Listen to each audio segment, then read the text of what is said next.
우리 청년들이 그 고백을 하는데요. 무엇이 느껴졌냐면 멈추고 싶지 않은데 자꾸 멈추는 자기 자신의 모습을 바라보면서 그 모습 보면은 좀 힘들었겠다 라는 생각을 했습니다. 그래서 이렇게 얘기해 주고 싶습니다. 좀 힘들어해도 된다고. 좀 힘들어해도 되고 울어도 되고 그리고 좀 주저앉아 있어도 괜찮다고 그렇게 얘기해 주고 싶습니다. 우리 모두 같습니다. 너무 씩씩해지지 않아도 괜찮은 것 같습니다. 너무 괜찮은 것처럼 세상 속에서 살아가지 않아도 됩니다. 왜냐하면 하나님이 이미 우리의 마음을 다 알고 계시거든요. 우리 청년들이 그렇게 얘기했잖아요. 더 사랑하고 싶다고, 더 하나님 앞에 나아가고 싶다고. 그 마음을 누가 제일 잘 아시냐면 하나님이요. 우리 사람들 앞에 그렇게 보이려고 사는 인생 아니고 하나님께서 나의 마음 알아주시면 그걸로 된 것 같습니다. 제가 요즘 속도감에 대한 생각을 좀 많이 하는데요. 인생을 살아갈 때 나의 속도감대로 모든 사람이 살아갈 수 있을까에 대한 생각을 참 많이 합니다. 그런데 저의 속도감에 맞춰서 손을 잡고 같이 가는 게 함께 가는 거라고 생각했는데 그게 아니라는 것을 요즘 조금 깨닫습니다. 조금. 제가 나이가 좀 들었잖아요. 이제 나이가 40이 좀 되고 이제 반백년을 살아가려고 말락말락 이렇게 하니까 속도감이 손잡고 같이 가는 게 아니구나. 서로의 속도의 차이를 보면서 그냥 바라봐 주는 게 같이 가는 거구나 라는 생각을 하게 되었습니다. 저는요, 이 채워짐에 대한 이야기를 할 때 참 궁금한 게 많았습니다. 매일 정량을 채우는 것이 잘 채우는 거라고 생각했는데 그게 매일 꾸준히 채우는 것이라고 생각했는데 그게 아니었습니다. 제가 이번 주에 그 인스타그램 스토리에 어떤 한 목사님이 하나의 그림을 하나 남겼는데요. 그 모습을 보고 제가 깨달았습니다. 위에는요, 정량의 같은 양의 물이 채워져 있는 모습을 보여주었고 바로 밑에 똑같은 그릇 안에 서로 다른 물이 채워진 그림이었습니다. 위도 채워진 것이고 밑도 채워진 것이다, 이런 얘기였습니다. 우리는 그저 하루에 채워질 수 있는 그 양의 크기는 다 다르지만 오늘 하루 하나님의 마음 안에서 채워짐을 경험하면 그것으로 족한 것입니다. 남들처럼 넘치지 않아도 괜찮습니다. 남들처럼 뭔가 내 마음 가운데 행복감과 충만함을 느끼지 못해도 괜찮습니다. 오늘 이 밤에 하나님의 말씀이 내 안에 살아 역동함이 혹시 느껴지지 않아도 괜찮다라는 이야기를 드리고 싶습니다. 오늘 이 자리가 하나님께서 만나주시는 자리라 믿어진다면 그 믿음으로 오늘 이 시간들을 우리가 함께 해 나간다면 그 모습이 누군가는 앞에 가고 누군가는 뒤에 가는 것처럼 보이지만 하나님의 눈에는 모두가 같이 가는 자리라는 것이죠. 우리 히브리서 4장 12절 말씀을 좀 같이 읽어보려고 하는데요. 히브리서 4장 12절 말씀 함께 읽도록 하겠습니다. 하나님의 말씀은 살아있고 활력이 있어 좌우의 날선 어떤 것보다도 예리하여 혼과 영과 및 관절과 골수를 찔러 쪼개기까지 하며 또 마음의 생각과 뜻을 판단하나니 하나님의 말씀은 살아있고 활력이 있어 좌우의 날선 어떤 것보다도 예리하여 혼과 영과 및 관절과 골수를 찔러 쪼개기까지 하며 가장 중요한 것은요, 우리의 마음과 생각을 지키신다라고 성경은 기록하고 있습니다. 성경 안에서요, 우리가 하나님을 믿는다고 내 인생이 행복하다라고 여겨지지 않을 수도 있다는 것을 늘 얘기합니다. 내 삶 가운데 하나님의 말씀이 내 안에 들어옴으로 인해서 내 인생의 고단함이 사라진다라는 것을 성경은 꼭이라는 단어로 표현하지 않습니다. 그런데 하나님께서 말씀하시는 이 성경 안의 이야기의 진리는 무엇이냐면 하나님의 말씀이 내 안에 들어오면 내 마음과 생각을 지켜주신다라고 이야기하고 있습니다. 오늘 이 밤에 시편 34편 8절 말씀, 이 말씀이 내 마음 가운데 믿어지기를 바랍니다. 34편 8절 말씀 함께 읽겠습니다. 너희는 여호와의 선하심을 맛보아 알지어다. 그에게 피하는 자는 복이 있도다. 하나님의 말씀을 오늘 이 밤에 기도하며 맛보시기 바랍니다. 하나님 안에서 기도하며 하나님의 사랑을 맛보시기 바랍니다. 제주도에 가면은요, 빙떡이라고 있거든요. 혹시 드셔보셨나요? 얇은 메밀에, 정말 얇은 메밀에 물을 송송송송송송송 썰어서 간을 하고 그것을 돌돌돌돌 말아서 입에 한 입 베어 먹는 그러한 요리인데요. 제주도 전통 음식입니다. 드셔보셨나요? 안 드셔보셨으면 맛을 모릅니다. 저는 그 맛을 압니다. 왜요? 먹어봤으니까. 제가 아무리 이 자리에서 기도의 맛, 말씀의 맛, 성경에 있는 오묘한 진리의 맛, 하나님 안에 따뜻한 그 품에 안겨진 맛을 어떠한 언어를 써서 이야기한들 그 맛을 맛보지 않으면 모른다라고 이야기하고 있습니다. 성경이요. 그래서 맛보 아는 것이 바로 복이라고 성경은 기록하고 있습니다. 복 있는 사람은 악인들의 꾀를 따르지 아니하며 오만한 자리에 앉지 않습니다. 왜요?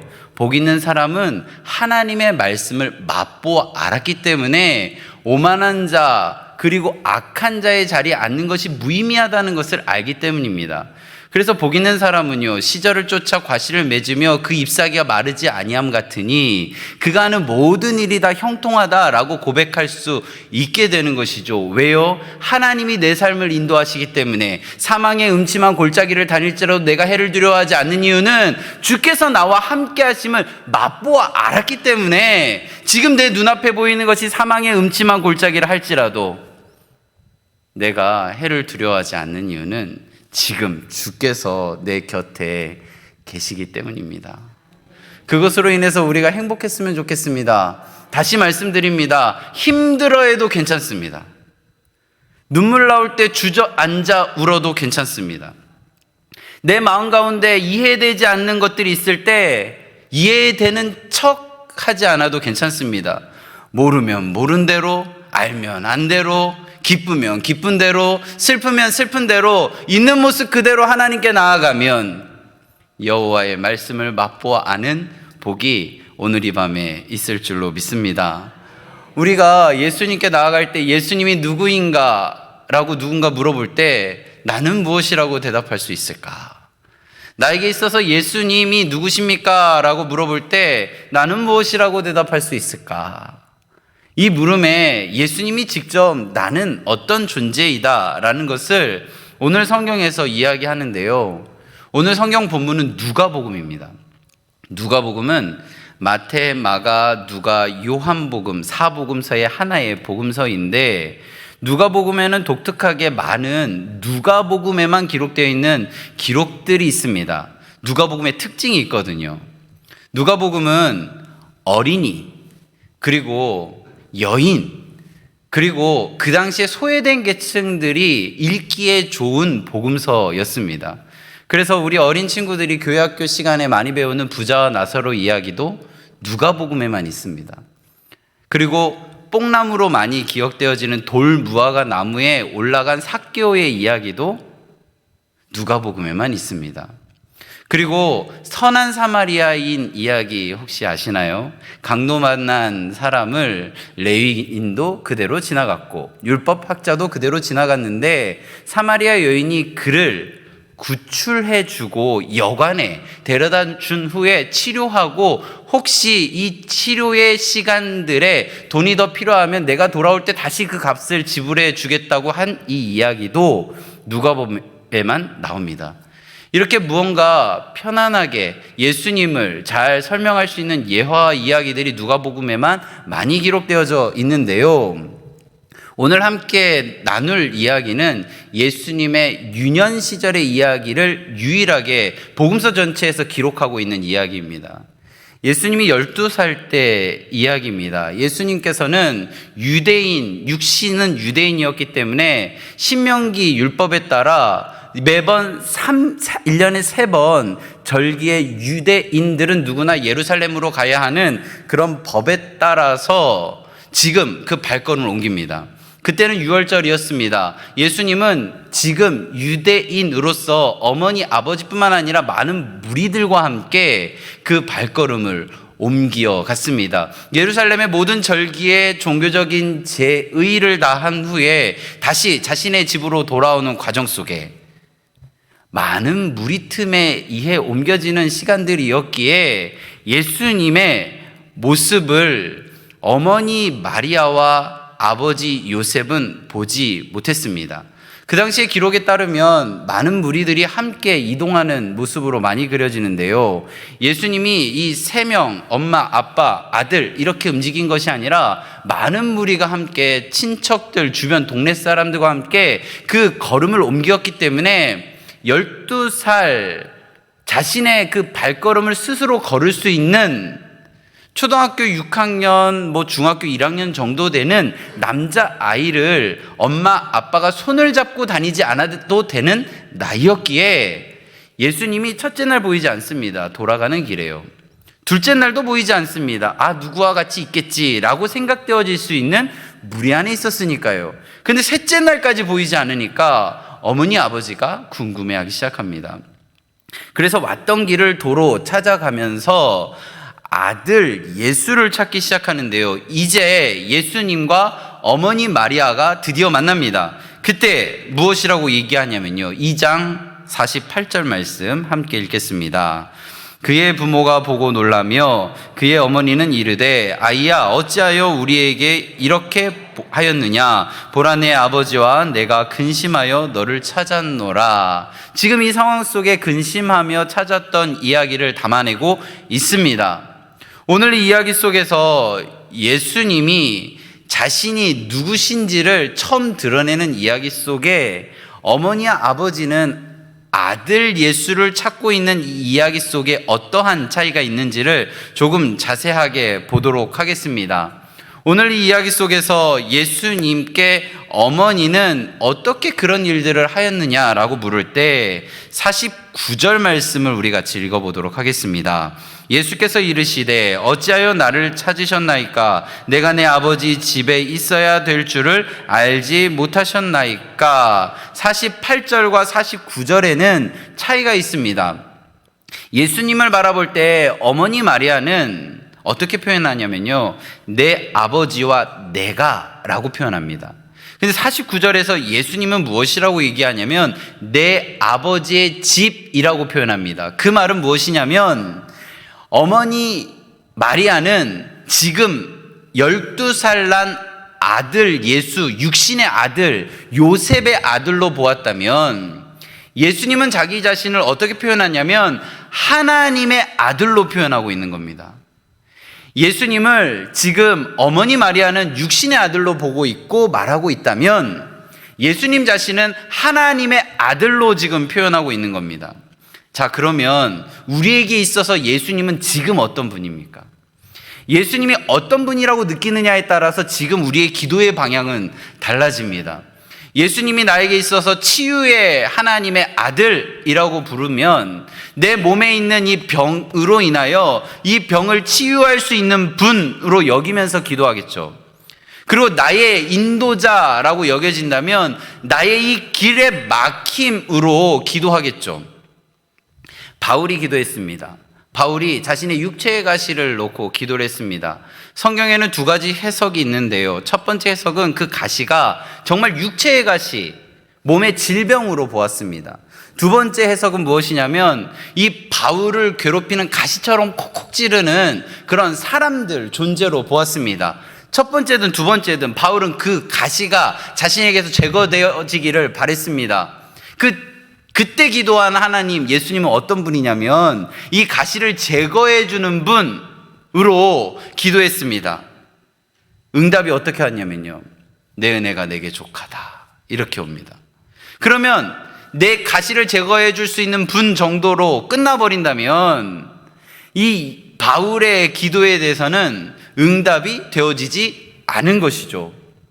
우리는 어쩌면 예수님을 잘 안다, 하나님을 잘 안다, 성령님의 운영하심을 잘 안다라고 하지만 아주 일부분만 알고 있는 것입니다.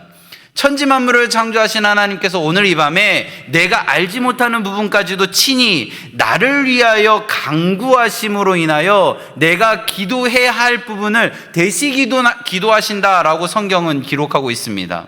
오늘 이 밤에 예수님을 우리는 어떻게 부르고 있는가? 그 예수님을 부르는 정도로 우리는 응답을 기대하지만 그 이상의 응답이 오늘 이 자리에 있다는 것을 꼭 기억하시기 바랍니다.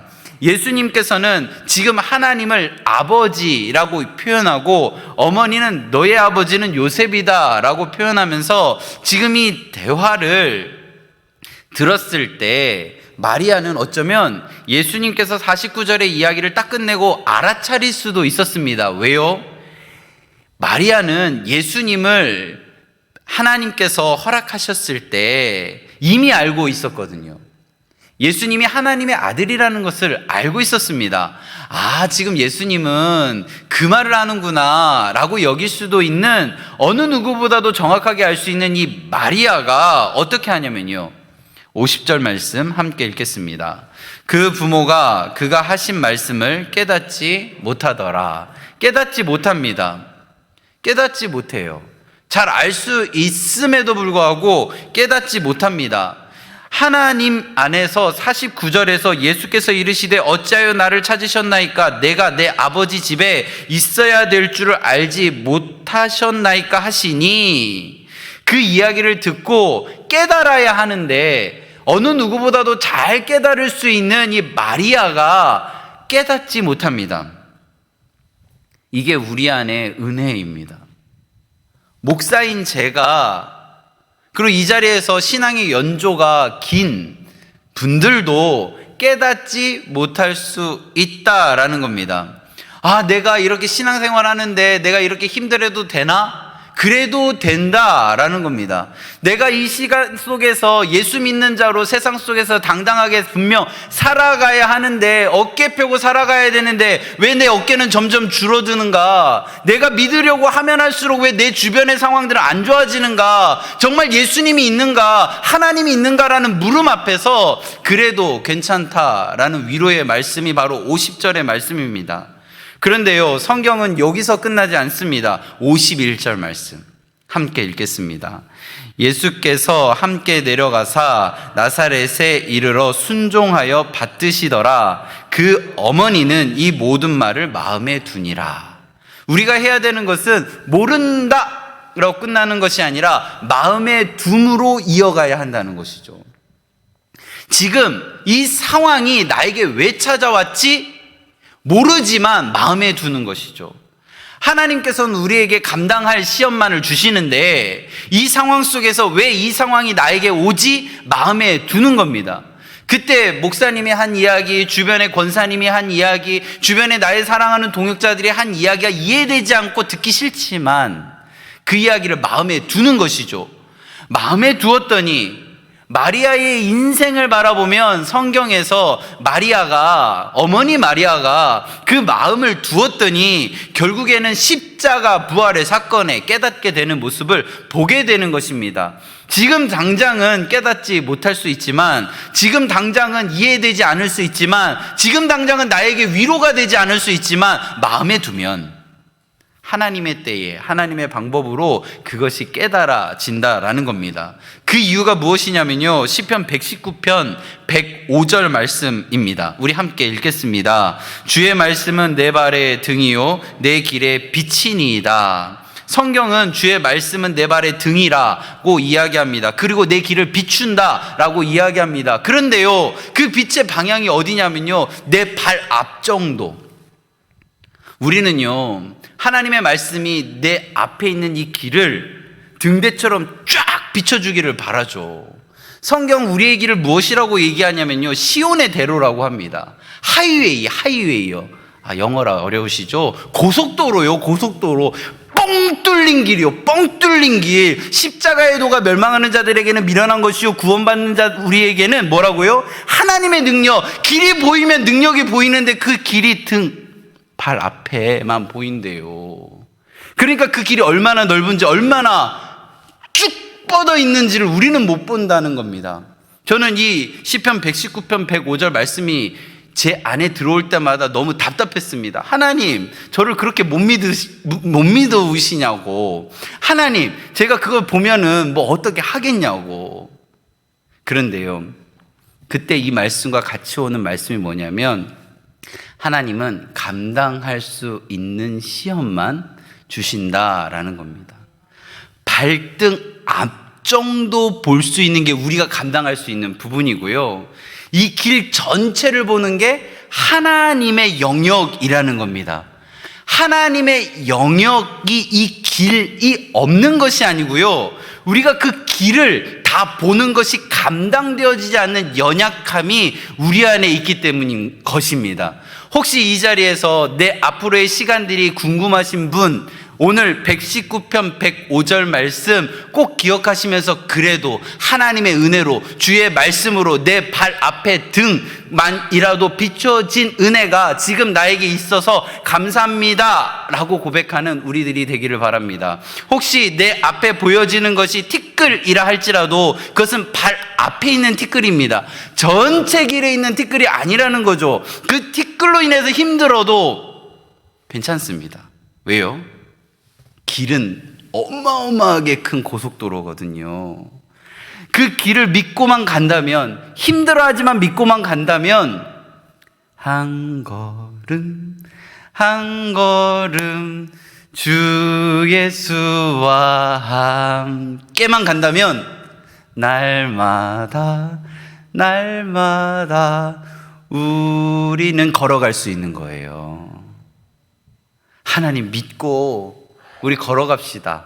서로의 속도는 다를 수 있지만, 함께 손잡아 가기 어려울 수는 있지만, 서로의 다른 모습을 바라보며 틀렸다가 아니라 그것을 우리가 믿고 나아간다면 우리들의 시간 속에 행복과 기쁨이 있을 줄로 믿습니다. 여기 있는 모든 분들은요, 하나님이 사랑하는 존귀한 하나님의 최고의 걸작품인 것입니다.